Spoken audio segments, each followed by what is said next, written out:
Desmond Ridder. I thought he had the best showing, actually. I don't know if it's just stats-wise, but, I mean, the 2 touchdowns made it look easy out there. I don't know if that was the offense helping him out because he did have his running back kind of dominate the offense on the first drive that he had and the first time that they scored. But, no, I think he looked pretty good. Now, I don't know how much that changes his stock compared to, like, Pickett or Malik Willis for me. I just think he had the best outing out of everyone. Yeah, so... Looked mobile out there, made some good throws. So, yeah, I thought Ridder had the best performance. I like it. All right.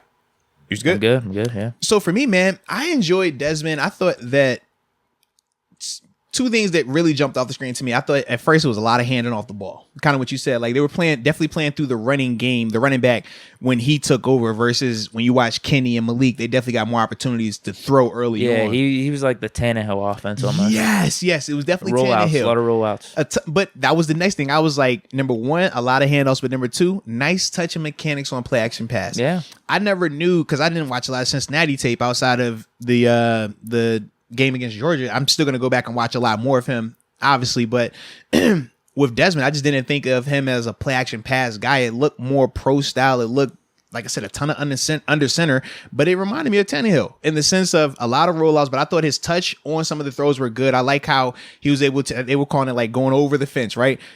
Over the linebackers, but shallower than the safeties, but doing it on the move. I thought that he looked like a smooth runner as well. There was a time where I think it was DeMarco Jackson. I think he was a linebacker that was chasing after him. He comes down on a, I don't even think it was a blitz. He was just, I think, almost hug rushing on a play action pass type situation. Desmond barely sees him, but he's able to get over top of him and escape the pocket. Ultimately gets up a nice gain. I think he's picking up a first down. But just showing off that, hey, he's mobile.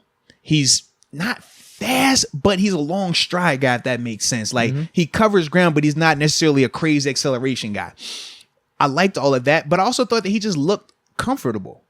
And I keep bringing that up with those guys because the other guys we're going to talk about at times, they did not look comfortable like that. But Desmond, he just looked seasoned. He reminded me of like I don't want to say a better version of Tannehill because obviously Tannehill has had success in the league, but I just thought he looked like, if he becomes Tannehill, I'd say that's a success for his career. I would definitely say that as well. But he put me in that framework of I wouldn't have said play action, hit the pass you got to hit, but he did it. I thought he moved out the pocket really well with some of his throws, though, man. Yeah, it looked very comfortable. I wouldn't have said he had the best performance based off that first touchdown drive, but with him coming in, I think it was the fourth quarter, they made it so, what was it, like 3 or 4 plays? Like, he had a really nice pass to get the drive going, and then another PA rollout. A lot of it was done by the receiver, but still hit the throw, hit him right in stride. So, the 2 touchdowns, I got to give him credit for that. I thought he had the best performance. Yeah. Like, did you see any negatives? I don't think there was any really negatives. Honestly, the biggest negative that I had was that he just handed off a lot on that first drive. And the only reason I say it's a negative for him, positive for the running back.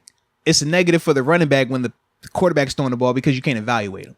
It's kind of like when you heard the people, I think they were talking about the fair catch. It was like, why don't we see a lot of fair catches? These punt returners are like returning just wacky stuff. And it's like, man, if you fair catch that ball, I can't evaluate you. Yeah. If you hand this ball off, even though your team is having success running the ball and it's looking good on your drive chart, I don't know if you can throw the ball. I don't know if you can handle pressure. I don't know if you can maneuver outside the pocket and throw on the run. I don't know if you're going to get confused when they show cover 1, but then they go to cover 2 afterwards. Like, that was part of the thing for me where I was like, and that's why I said I'm going to go back obviously and watch a lot more on those guys as well, because when you talk about first round picks, potentially, or even second round picks, like, it's significant. It's definitely significant. But as a whole, I just thought he looked so, like, just smooth. That's like, I was like, yo, this dude is smooth. I don't know him. Remember we talked about Haskins? We was like, yo, Haskins just looks smooth at times. Yeah. So he just looks smooth. Just come out the pocket. Pow. Yeah, I thought he looked good. I wasn't expecting him to make another appearance in that fourth quarter, fourth period, whatever the hell you want to call it, whatever they were doing. It was super weird, that whole dynamic, man. Yeah, I thought it looked good. This show is brought to you by DraftKings Sportsbook, the official sports betting partner of the NFL. And they have something new going on this time, Deke, because we know it's the big game this weekend. Y'all know we can't say the big game. We got to go to the big game. Y'all know the game I'm talking about this weekend, the big one with the team from LA and the team from Cincinnati. You know them 2 teams we talking about, right? Well, ladies and gentlemen, what DraftKings Sportsbook is doing for all of the first time users out there, baby. If you use the promo code MOATS, like it always is, on this bet this week for the big game, 56-1 odds. Okay, so you got the team from LA, you got the team from Cincinnati. Put your money down on one of them. Okay, 56-1 odds. So essentially, a $5 bet will win you up to $280 in free bets. Now, this is the kicker with this, right? So to break it down for you, you put your $5 in on the LA team, right? You're like, I like the LA team. They got a kid, from Pennsylvania that I happen to like a lot. All right, we win the bet. Boom, we get that 280. From there, you take that 280, and now you can use that to bet on anything and everything you want right on DraftKings Sportsbook. So great deal. Stop wasting time, bro. It is a great. I mean, can I say this about talk DraftKings about too? it, bro? Absolutely. I really don't like betting hockey, but and one of the reasons is a lot of these betting apps don't have nice same game parlays that you can use. They won't allow it. I go to DraftKings. They have some really nice ones, and I really appreciate what they're doing with the hockey betting. Let's get it, man. Let's get it. So there you go, ladies and gentlemen. If you want to put money on the big game, get your 56-1 odds. Or if you want to put money on the ice, baby, either way, use that promo code MOATS. But, Deke, we also know that at times, some people have a little bit of a problem. Yeah.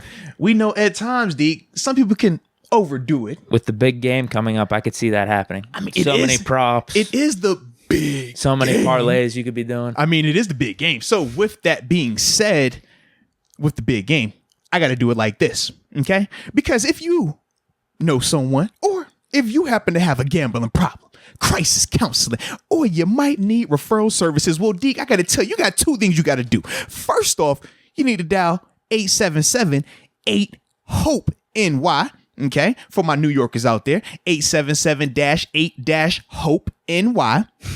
But for everybody else that's not living in New York, y'all know what y'all need to call. Y'all need to call 1-800-GAMBLER. I say, you need to call 1-800-GAMBLER.